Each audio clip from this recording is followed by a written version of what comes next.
Hey everyone, today we're doing a quick update on my league starter for Hardcore 0.5 Runes of Aldur League that unfortunately died just a few days ago, and the character made it to level 87. It's quite alright. I almost expected that as I have very low maximum hit and was just playing a little risky in some tier 15s and honestly just tripped on my shoelaces and was there were some mobs at the right place at the right time that just happened to get me. And so nothing against the build. The build is unfortunately, if you're looking at my character, going to be incomplete. I will go ahead and post a build guide or a POB, um, in the comments below. So if you are playing on softcore or even potentially hardcore, I'll try to flesh out the build so that I'm utilizing items that are achievable and are actually dialed in terms of how much mana regen you need and how much effective HP you need to actually be able to clear all content in the game. And as unfortunately, this character did not allow me to get to that point. I'm not really a softcore player. Normally, once my characters get over to softcore, I just kind of move on to the next idea. And so I've actually already done that several times and have been just, having a lot of deaths this time around. But that's all right. So we're, again, going to go over our ice fragments chronomancer that had a lot of changes over this season, but the campaign was very smooth. There's other videos that you can see of me doing some bosses during the campaign where you can essentially freeze them and snipe them all in one combo. And do so as a chronomancer, which gives you plenty of time to set up the combo. So we'll start with some brief gameplay here. Again, I don't really have maps. I don't have anything in softcore, so I'm just going to go to the Kari Bazaar and kind of show off a little bit of how this works. We took off escape shot and we actually went into ice shot. You can continue to use escape shot if you like the skill. That's the flippy, jumpy skill that was really cool. And we liked that skill because it does have actually more freeze buildup than the current ice shot does. However, ice shot, as you can see, utilizes multiple arrows, and since we had a better quiver, or we found a better quiver in our rituals, we are going to be doing that. Let me turn off our channel since I don't really care for any of that information as we're going over our build guide. So as you can see, Ice Shot is firing off a couple projectiles. Some of those projectiles return back. That's due to the quiver that we have. And how we actually get off the combos that we need. So we can lay down some ice fragments here. If we want to, that freezes the enemies. And we can also freezing salvo them as well. So the freezing salvo essentially blows up and explodes those ice fragments that you see on the ground there. I do have some MTX, so if your skill looks a little different, that's probably why. I got the new Aura MTX on this. It looks really pretty. But as you can see, the ice fragments do quite a bit of freeze buildup, and they explode on their own. They just keep pouring out.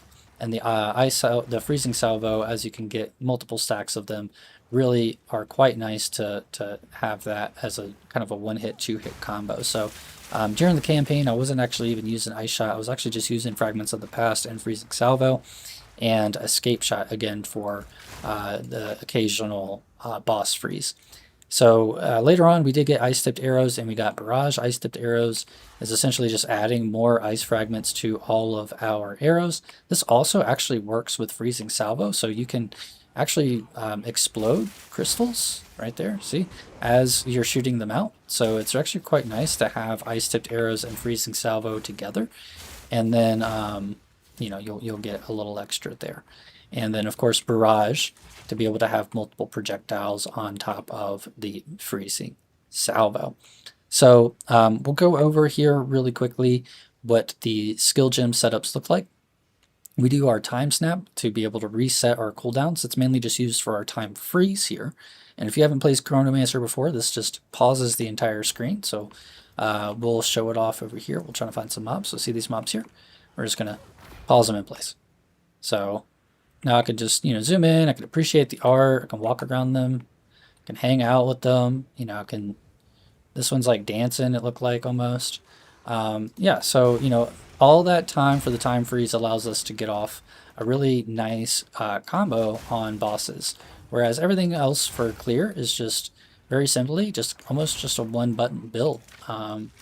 You really don't have to do too much, and ice shot scales very well. I think some popular streamers were utilizing ice shot, and yeah, it's pretty good. Though I think escape shot again is a little bit better for general freezes, and actually even for ice fragments in general, as escape shot has ice fragments built in. But yeah, you can see here it's quite nice, that time freeze skill. And then so our actual clearing abilities here are fragments of the past, freezing salvo, ice shot, snipe, barrage, ice tipped arrows, freezing mark for some extra clear, and then our two supported by remnants of Kalgur and Herald of Ice. So we'll go over kind of how this all interacts with each other. So fragments of the past, what we'd like to have this linked with is just cold attunement, extra cold damage, makes sense. This is cold skill. More elemental attack, so just building up more damage. And then you want less detonation time. This is actually a duration skill, and these ice fragments do have a 2.5 second duration time on their own. So if you just socket in that duration, that less duration, I think you actually get an explosion. It's changing right now because of skill speed, but you get it much faster there. And overabundance, so that we can have multiples of them. Overabundance does make it to where the cost on ward at higher levels might be a little too high for your build. So having the remnants of Kalgur is really nice, just to be able to overflow ward.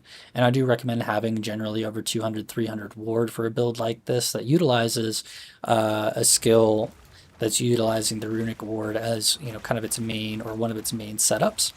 So as you can see, that's why I'm not able to really spam two of them immediately. But in general mapping, I am able to spam two of them immediately.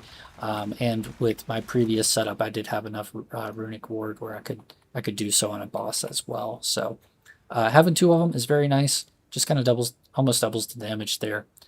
Duration is less, but it doesn't really matter when you're really just trying to build up a freeze very quickly. And you can explode all of the ice fragments with freezing salvo. So freezing salvo passively gains up these skills, or these seals, which then once you fire off the skill, all of those seals are released as projectiles. So you can see there it fires off like a nice little barrage looking of arrows. We have the socketed with just more elemental on cold attunement, and then inexorable crit. So we did inevitably move to a crit build here. You previously could have just put more freeze build up. So, as you're going through the campaign, or before you have, I would say 20-30% generic crit, I would recommend just getting as much freeze build up as you can. That's in the tree and also in the gems here. So anywhere that you see crit, you can swap with freeze build up. But essentially, we are trying to get as much freeze as we can between the fragments and the freezing salvo explosion, so that we can freeze the boss and then immediately get off an ice shot. So the ice shot here is very powerful. Excuse me, so that we can get off the snipe. My apologies, I got these in a different order than I normally do. So that we can get off the snipe. And the snipe is very powerful because, again, it has that icy blast here. So you can see even just with 6,500 cheat DPS up front on the arrow, which is not very much, that icy blast can get pretty high actually on its own. So that's why we wanted to scale this damage here, and why it's important that you build up the freeze as fast as possible on your other skills for your bossing setup. So with snipe, we do an interesting setup here where we actually connect this with charged shots, and this is 1 in every 3 shots is supported with gain 60% as extra lightning. I combinate this with Embitter. So Embitter gets you essentially anytime that you gain this lightning damage, they would gain cold instead. So it just adds to this icy blast. And I like doing this because you only really use snipe 4 bosses in this setup. And so if you see here, I fired off a couple arrows and now my bow is lightning charged. There's no effect up here. I wish there was. But now that my bow's lightning charged, that's the charged shots effect. So you can see here, if I fire that off, it goes away. So it says one in every 3 shots. So 1, and there's the 3rd. So you can see there, now I have the charge shot. So I actually like, right before going into the boss room, just firing off a couple shots and making sure I have my charge shot. So that way I do 60% extra cold damage. So taking 2 support gems for this is actually, I consider it like 30 and 30 almost.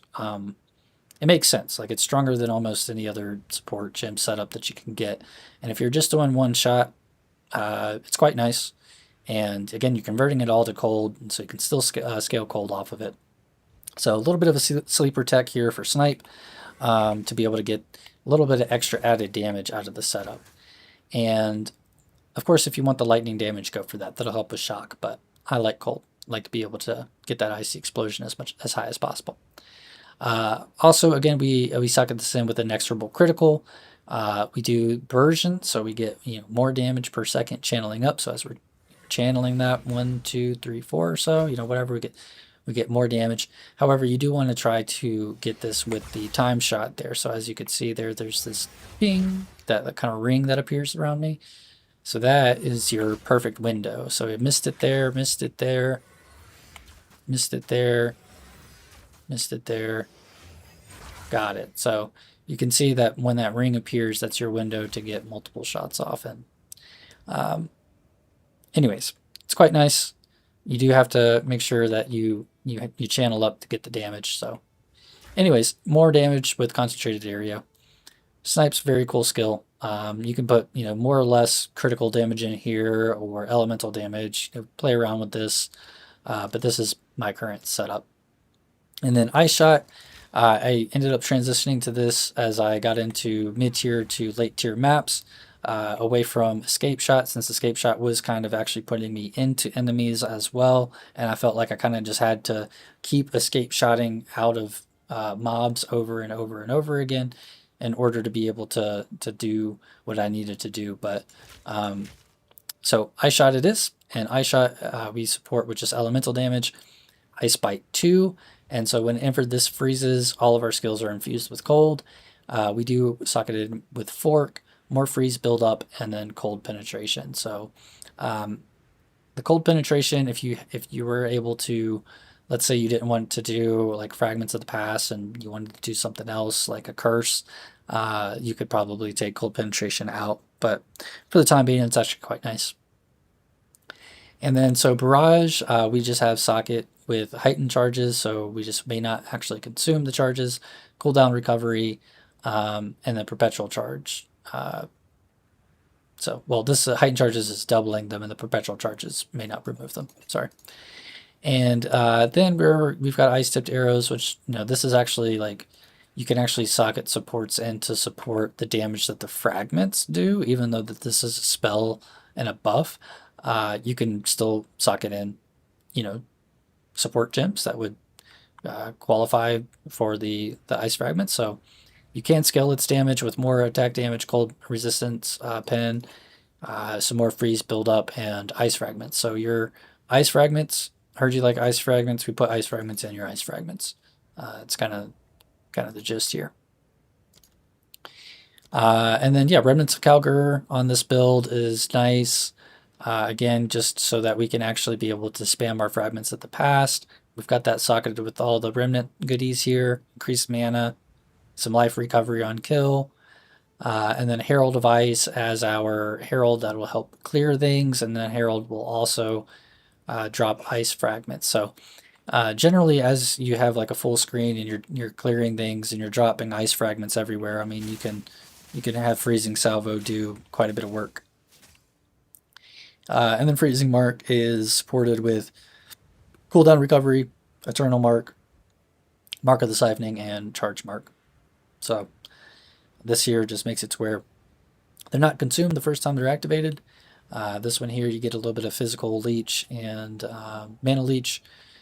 This is a little bit of a cooldown recovery again, and then Charge Mark just makes shock ground on the enemy. So you can actually shock them through that. You don't need to get any lightning damage anywhere else, which is why I convert the lightning damage off of Snipe.